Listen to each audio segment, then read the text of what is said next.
தாயே உன் திருக்கொடி வானில் பறக்குதம்மா. ஞாலத்தை படைத்த தேவனின் தாயே உன் திருக்கொடி வானில் பறக்குதம்மா. கோல விழாவின் சிறப்பினை கூறி அசைந்தாடி மக்களை அழைக்குதம்மா. ஞாலத்தை படைத்த தேவனின் தாயே உன் திருக்கொடி வானில் பறக்குதம்மா.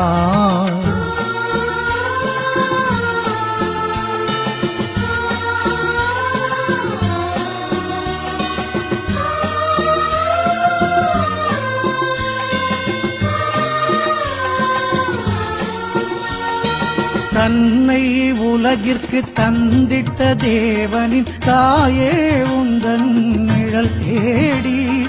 தன்னை உலகிற்கு தந்திட்ட